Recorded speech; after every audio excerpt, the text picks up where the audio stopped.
Wala kang kinakasama ngayon. Mag-isa ka lang sa buhay. Meron din po. Ay! Ay, bakit kumukuha ka pa kay William kung meron ka naman palang kinakasama? Eh di kinakasama mo, siya rin na nagbibigay para sa ani mong anak? Opo, nagli-live-in kami. Oo. Eh bakit meron ka pang William? Po, hindi sapat yung binibigay niya, yung sahod niya, hindi pa rin sapat. Eh bakit hindi ka magtrabaho? Bakit kailangan na umasa ka sa ibang tao? Bilang ikaw naman ang nanay. May baby pa ako, hindi pa ako pwede magtrabaho. Ilang taon naman pinakapanganay mo? Grade 6 pa lang siya, 11. Maliit pa. Sige nga, kwento mo sa amin, ilang taon ang ani mong anak? Yung panganay ko, 11 pa lang. 11. Yung sumunod, 9. 9. 3. Yung sumunod, grade 2, 8. 8. Yung sumunod, grade 1, 6. Grade 1, 6. Tapos yung 3, tapos Okay. So, sino ba itong kinakasama mo? si Romy po. Si Romy. Paano man nakakapuslit-puslit ka at nagkikita kayo ni William? Gaano ba kayo katagal na nitong si Romy? Isang taon na rin po mahigit. Isang taon na kayo mahigit. Ano ba ang trabaho nito si Romy? Construction po, stay-in po kasi siya. Kayo ba ni William, gaano kayo kadalas Araw-araw makita? po, ma'am. Araw-araw kayo Araw-araw, nagkikita? Kasi atid sundo niya po yung anak ko sa school. Ito bang paghatid sundo niya sa anak mo sa school ay binabayaran mo? Nung una po, nung nagkaroon na kami ng relasyon, syempre wala na. Tapos, paano naman nangyari na nagkaroon kayo ng relasyon? Dahil nung una, parang siya lang naman na naghahatid sa mga anak mo. Syempre sa araw-araw po namin magkasama, malambing po siya sa akin, mabait, pati sa mga galante po, may pera. Syempre, pag makatingin pa siya para nakakit, nahulog yung loob ko. Syempre, practical ako eh. Kailangan ko rin. Alam mo kung practical ka talaga, ni sana hindi anim ang anak mo at sa ibang tao mo pinapaako responsibilidad mo sa anak mo. Ay, mga chip yan eh, chip. Ngayon na sa ginawa po ng asawa ko, na ano mo, pasaway siya, hindi niya kung anak. Kaya ganyan na lang ang gagawin mo. Umuwi sa lahat para sa anim kong anak. Para mabuhay ko naman sila dahil wala na akong asawa eh. Eto na, nahuli kayo nung June. Gano'n na ba kayo katagal ni William? Bago pa lang po. Simula pa lang nung pasukan ng June. So, eto na, siya naghatid sundo sa mga anak mo, nitong June lang. Opo. Tapos nung June, agad-agad may relasyon kayo. So for the first what? 1 week lang? Tapos after 1 week, ano 2 na? weeks po. 2 weeks. 2 Tapos weeks, naging kayo na. naman, kami na po. Agad-agad. O si tanong ko ngayon, patapos kayong mahuli, kayo ba ay nagpatuloy pa rin sa relasyon ninyo? Opo, ma'am. Tuloy-tuloy pa rin yun. At araw-araw pa rin kayo nakikita? Opo, ma'am. Tuloy-tuloy pa rin. Service pa rin po siya ng anak ko. Hindi nagbago lahat yun. Pati yung pagkikita niyo pa Tuloy rin? pa rin. Tuloy ang ligaya. Bakit? Pati yung pagbigay niya sa'yo ng pera, tuloy pa rin? Problema niyo ng asawa yun. Hindi ka na problema yun. Hindi na ako magtuloy ang ligaya nyo. Sandali. Hindi na ako hanggang sa kayo makakarating. Ay, tingnan natin. Paano natin malalaman kung hindi natin tatanong? Balikan natin yung poste. Opo, ma'am. Bakit naman sa poste kayo nagsasapin-sapin? Hindi naman Siyempre, nahiya rin po ako sa mga anak ko. Yung poste lang na ba yun ang pinupuntahan nyo o may iba ba kayong posting pinupuntahan? Naisip para maiba. Hindi naman po poste. Minsan sa ibang lugar, katulad ng waiting shade. Doktora! Enjoy daw nila gawin ito sa may poste. Parang nagiging excuse sa kwentong ito ang pagiging practical. Hindi na raw sila magbabayad sa kung saang motel. Ayaw daw niya ipakita sa mga anak niya yung kanyang gawain. Ano bang pinanggagalingan itong kanyang pag-iisip na ganito? Okay, unang-una yung sinasabi niyong ganyan na ginagawa sa may poste, hindi lang siya yung automatic na public display of affection. Meron kasing iba na they become so adventurous dahil kasi alam nilang mali eh. Alam nila na delikado na pwede silang mahuli. Oo, mali na ginagawa ko to. Pero intention ko kasi na magkaroon ako ng may makukuhang gain. Ang masakit dito, alam mo, Belen, yung ginagawa mo to, kung marirealize mo, para ka na rin isang sex worker. Kasi meron kang hinihinging pera eh. Parang pinalalabas mo na bayaran ka. Kung ikaw ay nag-iisip at sinasabi mo na pinapalaki mong maayos ang mga anak mo, ano ang moral issues dito? Kahit na sabihin mo na, hindi na yung moral, yung psychological impact dito, yung sinasabi na ano ang apekto sa anak. Malaki epekto. Sandali lang, gusto ko lang malaman, ito ba'y puro pera lang? Opo, ma'am. Wala kang pagmamahal na nararamdaman para kay William? Wala po talaga, ma'am. At ito na ang isa pang tanong tungkol kay Ate Erlyn.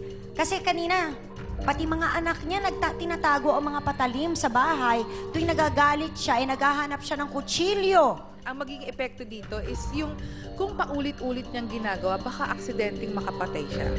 Tapos sa mga anak niya na every now and then,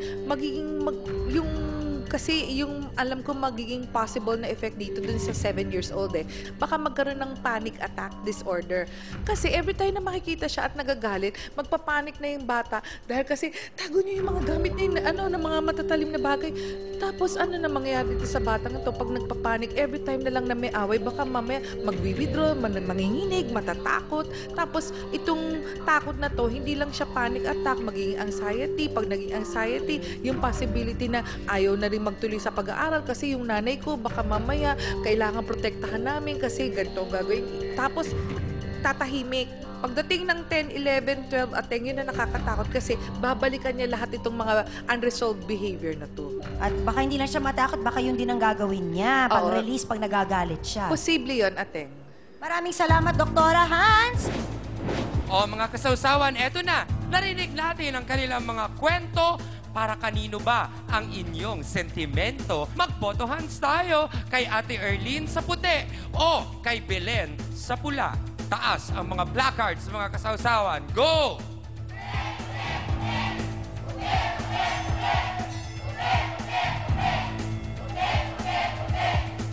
Nako! Aba!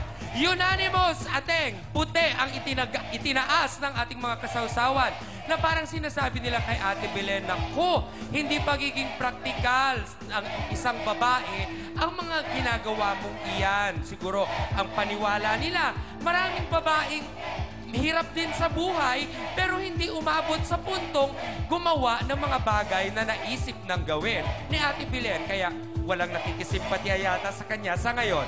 Yan ang ating boto hands. Maraming salamat! Nako, eto na, Belen.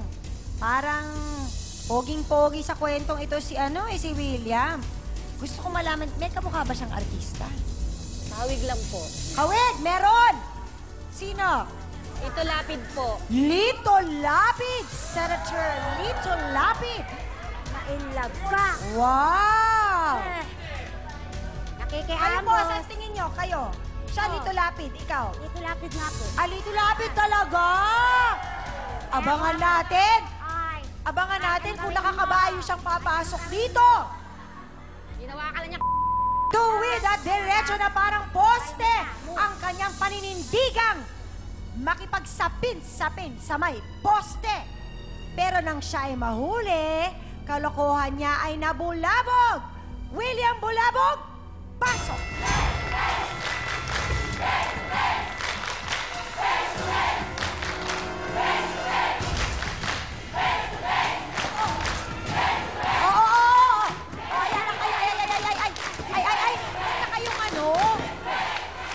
Diretsahang tanong, Lito. William. Totoo bang lagi kayo sa poste nagsasapin-sapin ni Belen hanggang sa nahuli pa kayo? Totoo yan.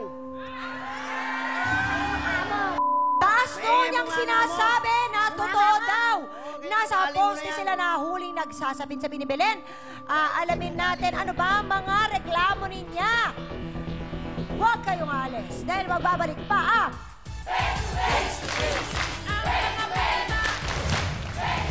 May kalampungan. Sigurado kayo siya talaga? Siya! Anong ginagawa? Anong itsura nila? Anong ginagawa nila? Nandun po yung tricycle kasi nakaparada sa gilid. Aba. Ay, Ang dami! Babae ko! Hindi ako yon, multo yon.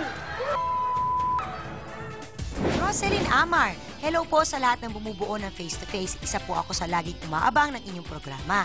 Pinapanood ko po ang bawat episode ninyo at marami akong natututunan dito. Dalangin ko po na tumagal pa ang face-to-face para marami pa kayong matulungan at malinawagan. Face-to-face, pagtalikuran, harap. Face-to-face, face-to-face. Inamin ni William kanina na sa poste nga sila nagsapin-sapin itong si Belen. Bakit mo naman nagawang pagtaksila ng iyong asawa? Ano ko yan, mama? Bambunganga ko yan talaga. Kasi magbubunga nga, ikaw lang binibigay mo. Okay, sige po. Ano pa nangyayari? Sige. Kapag uwi ko ng bahay, kung may ano, wala namang, walang pagkain. Ano ba Kahit pagkain? nagbibigay sa kanya, sabi niya, wala. Kasha? Ayusin mo yung bunganga mo. Ayusin mo rin yung ginagawa mo! Alam mo, ang totoo lang, Sige, sige. ganito yung matagal ko na kinikimpin yan. Eh. Kinikipin Pag tuwing nagagalit niya, pag tuwing nagsasagutan kami dalawa, Oo. ano? wala, pag tuwing mo, walang pumasok sa utak niya, kumukuha pa nga ng kutsilyo yan. Oo eh. nga, tama. Paano tama. ako kuha? Sinabi Mali naman na niya. yata ang ginawa Kaya mo. ang Ano ginagawa ginagawa ko mo para pag ganun? nagugulong ako, kaya naghahanap ako ng babae Wala na sa maano ko. sama tayo. Ganyan ang ginagawa mo. Babae na rin natubag mo. Okay, eto na. Pagkakataon ni Mang William na magsalita ngayon, bigay natin ito sa kanya. Eto si Belen. Kausap natin. Bakit mo binibigay yung pera kay Belen? Bakit hindi sa mga anak mo?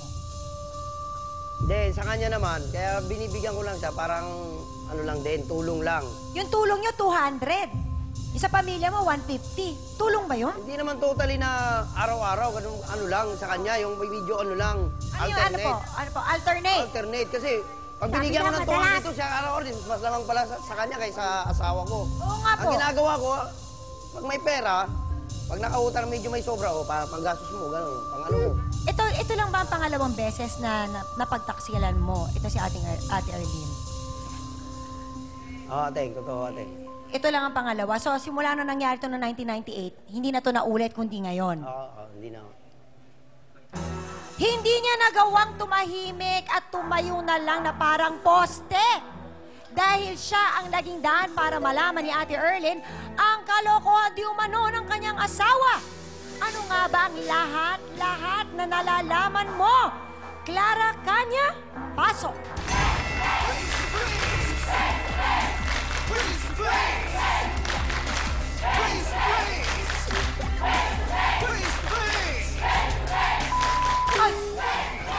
Ay!